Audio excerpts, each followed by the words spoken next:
গোটা পৃথিবীতে ইসলামী আন্দোলন আমাদের যেখানে যতটুকু মজবুত ভূমিকা পালন করে ওখানকার প্রমিনেন্ট ইউনিভার্সিটির শিক্ষকবৃন্দ একেবারে পিছন থেকে স্পিরিচুয়ালি, পলিটিক্যালি, ইন্টেলেকচুয়ালি সেখানকার সংগঠনকে আমি বলবো ডিকটেট করে। এখন ডিকটেট কখন করতে পারে? সন্তানকে বাবা ডিকটেট করতে পারে কখন? সে ধারণ করে কখন? যখন তার উপর অধিকারটা প্রতিষ্ঠিত হয়, ওখানে বন্ডিং তৈরি হয়।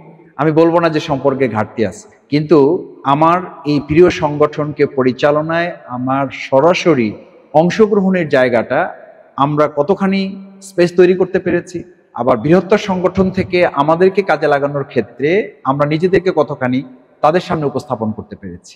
যে ধরেন আপনি কোনোদিন মসজিদের আজান শুনতে পান নাই, তাতে কি আমার নামাজ ওদিন বাদ যাবে? যে আজকে তো মুয়াজ্জিনের আজান আমি শুনতে পাই নাই, আমার নামাজ তো বাদ যাবে না। বরং দুর্বলতাটা আমি ধরবো যে আজান কোথাও না কোথাও হয়েছে, আমি শুনতে পাই নাই, আমার দায়িত্ব তো আকিমুস সালাত, এটা নামাজ তো আমার পড়তে হবে, এই মসজিদ আমার খুঁজে নিতে হবে। মসজিদকেও কোথাও গিয়ে কোনো মুসল্লি ধরে নিয়ে আসেন, মুয়াজ্জিন তো কোথাও গিয়ে কোনো মুসল্লি ধরে নিয়ে আসেন। মুয়াজ্জিনের উপরে, ইমামের উপরে, অথবা মসজিদ আমার কাছে আসলো না এই অভিমান অথবা রাগ অথবা প্রতিক্রিয়া ব্যক্ত করে আমি আমার আকিমুস সালাত থেকে দূরে থাকার কোন স্কোপ আমার জীবনে কখনো তৈরি করেছি? এই বিশ্লেষণ, এই অ্যানালাইসিসকে আমার কাছে অ্যাকসেপ্টেবল? নিশ্চয়ই না। তাহলে আন্দোলনের কাজে আমার দায়িত্বের জায়গাটা আমি আমার ব্যক্তির জায়গা থেকে এভাবে বোঝার চেষ্টা করেছি। আমি আপনাদেরকে প্রথমে অনুরোধটি করবো। দ্বিতীয় হচ্ছে, আজকে আমাদের যেমন কোনো বক্তব্য, কোনো ফেসবুক স্ট্যাটাস হলে আমিরে জামাত বা আমার শ্রদ্ধেয় তাহের ভাই কখনো কখনো কোনো বিষয় আমাদেরকে বলেন, এবং আমি খুবই কৃতজ্ঞ যে এমনও হয়েছে যে নিজামী ভাই আমি যখন ইউনিভার্সিটি থেকে পিএইচডি করে এসেছি, ওনার কাছে নিয়েছি, উনি চোখের পানি ফেলেছেন। যে রাজশাহী ইউনিভার্সিটিতে আমরা শুধু একসময় মনে করতাম এটা একটা মারামারি জায়গা, এখানে যে আমাদের ছেলেরা, আমাদের ছাত্ররা, আমাদের শিবিরের ছেলেরা এই পর্যন্ত পৌঁছবে, কাজ করবে, এটা আমরা মনে করিনি। আমি জানতামও না যে তোমরা শিবিরে থাকতে থাকতে এই কাজটা করবে। আমি তার চোখের পানি পেয়েছি। কেন? এটা উনি একটু এক্সেপশনাল মনে করেছেন, এবং এই প্রত্যাশাটা ওনার ছিল যে এরকম কিছু একটা হোক। তো ঢাকা ইউনিভার্সিটিকে তো আমরা এরকম মনে করেছি যেখানে শুধু একাডেমিক্যালি আমাদের একটা বেস তৈরি হবে।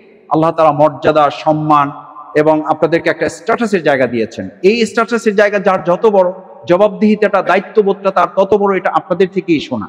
এবং আল্লাহ তাআলা কোরআনে পরিষ্কার এই কথা কিন্তু সূরা হাক্কা আপনাদের দার্সের মাধ্যমে আমরা জেনেছি, আপনাদের কারো কারো মুখ থেকেই আমরা এটা শুনেছি, নিজেরাও টুকটাক পড়াশোনা করেছি। হালাকা আন্নি সুলতানিয়া, অর্থাৎ আপনার এই মর্যাদা, আপনার এই সম্মান, আপনার এই স্ট্যাটাস, আপনার ডেজিগনেশন, এগুলো যদি আল্লাহর এই দিনের জন্য, আল্লাহর এই দিনের বিজয়ের জন্য যদি এটাকে মিনিংফুল করা না যায়, তাহলে এগুলো কোনো কাজে লাগবে না। এগুলো আল্লাহ বলছেন এগুলো আমি ধ্বংস করে দেবো, এবং এগুলো নিয়ে কালকে আমাদের দিন তোমাদের কোনো কিছুই পাওয়ার প্রাপ্য থাকবে না। সুতরাং সেই জায়গাটা আমি বিশ্বাস করি যে আপনারা এটা ধারণ করেন।